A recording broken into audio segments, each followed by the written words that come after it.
진짜 금값이 하늘 높은 줄 모른 것 같습니다.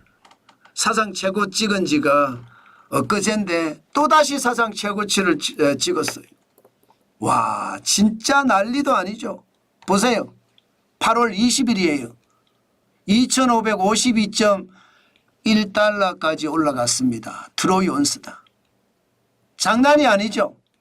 지난 8월 12일에 2,504달러까지 올라가더니 8월 18일에는 2,545.2달러, 지금 8월 20일에는 2,552.1달러까지 올라갔습니다. 참 금값으로 올라가는 걸 보면 진짜 무섭다는 생각 저는 절로 합니다.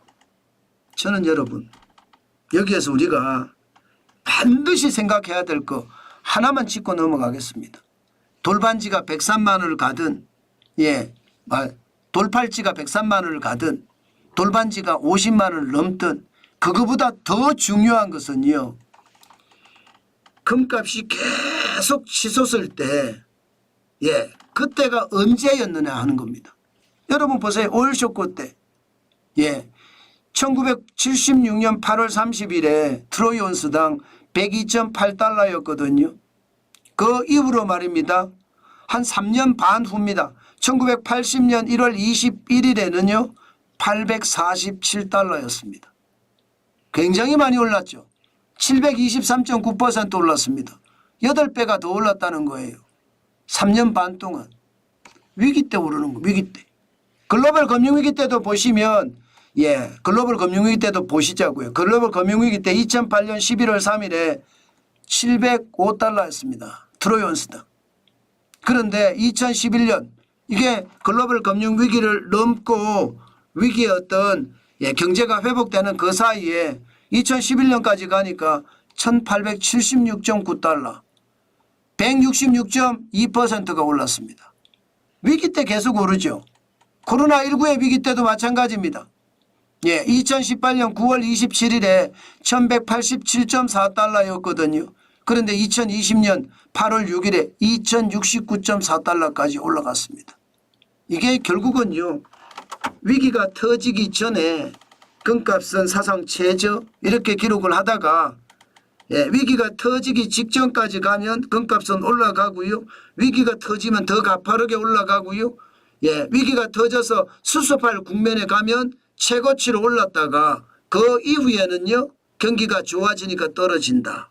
이렇게 이야기할 수 있는 겁니다. 이것 하나는 반드시 기억하자고요. 그런 차원에서 지금 우리 시장을 보면 사상 최고치 경신하는 거 굉장히 두렵습니다. 물론 말입니다. 뭐 중국이 불황 때문에 금이 최고야 이러면서 달러도 팔고 위안화도 가지지 않고 금만 산다 이런 얘기도 하고, 인도는 결혼이 성수기이기 때문에 금만 계속 산다는 이야기합니다. 게다가 미국은 금리를 인하하는 시기니까 금리를 인하하면 돈을 많이 푼다는 이야기니까 달러 가치가 그만큼 하락하니까 금값은 상대적으로 올라간다. 뭐 이런 이야기 계속합니다. 중요한 것은 다른 이유가 굉장히 많다고 하더라도요, 저는 침체의 기운, 위기의 기운, 이것을 반드시 우리가 생각해야 된다는 뜻입니다. 사실 금값이 전쟁이 났기 때문에 많이 올라가는 건 사실이거든요. 전쟁이 나 있기 때문에 전쟁이 2개나 나 있습니다. 이란 이스라엘 전쟁까지 만약에 터지면 더 위험해지겠죠. 러시아 우크라이나 전쟁도 계속 확전이고요. 그렇게 따지면 안전자산인 금으로 가는데 지금 상황이 가더라도 너무 많이 올라간다는 거죠. 그래서 여러분 항상 금은 조심하라, 그 말씀 꼭 드리고 싶고요. 특히 말입니다. 금값에 대해서는 제가 꼭 한마디 드리고 싶은 게 있습니다. 금은요 포트폴리오 차원에서 금을 좀 산다 이런 뜻이에요. 부자들이 돈이 많아 100억 200억씩 됩니다. 그럼 돈을 주체를 못해. 그러려고 하면 말입니다. 부동산에도 일정 부분 투자를 하고 주식에도 투자하고 채권에도 투자하고 달러에도 투자하고 금에도 투자하고, 이런 포트폴리오 차원의 투자는 뭐 금값이 아무리 비싸도 투자를 한다는 겁니다. 왜? 금값은 1976년 이후로 떨어지긴 떨어지지만 결국은 계속 올라가니까 그렇게 투자한다는 겁니다. 그런데 우리처럼 서민 이게 뭐 포트폴리오라 생각할 것도 없이 그냥 저축 열심히 하는 사람들에게는 지금 금 사는 거는 저는 아니라고 생각합니다. 예, 이게 반드시 구분이 돼야 됩니다. 반드시. 지금 보시다시피 위기가 끝나고 나면 금값은 떨어집니다. 위기가 끝나고 나면 금값은 떨어집니다. 그죠? 그래프에서 보면 오일 쇼크 때도 끝나고 나니까 떨어졌죠. 글로벌 금융위기 때도 끝나고 나니까 떨어졌죠. 코로나19 때도 마찬가지 위기가 끝나고 나니까 떨어졌습니다. 바로 이때 우리는 사야 됩니다. 바로 이때. 예, 돈 많은 부자들의 포트폴리오 차원이 아니라 금테크라고 이야기하는 금을 사서 돈을 벌겠다고 생각을 하면 예, 위기가 끝난 시점 금값이 떨어질 때 사야 된다는 뜻입니다. 저는 여러분들이 그렇게 하시기를 항상 원합니다. 제가 여러 번 말씀을 드렸는데 이게 좀 예, 제 말이 좀 어려운지 예, 많은 분들이 헷갈려 하시는 것 같습니다. 어쨌든 제가 잘 설명 못해서 죄송합니다. 그러나 중요한 것은 위기 때 금값은 올라간다. 위기가 가라앉으면 금값은 떨어진다. 떨어졌을 때 우리 같은 서민은 금을 산다. 뭐 이렇게 정리하면 될 것 같습니다. 부자들은 상관없이 금값이 올라가든 떨어지든 포트폴리오 차원에서 금을 나는 이만큼 가지겠어 이렇게 생각한다는 뜻입니다. 아셨죠? 예. 실제 금값 보면 많이 올라가긴 해요. 돌반지가 52만 3천 원입니다. 돌팔찌가 진짜 헉헉 소리가 납니다.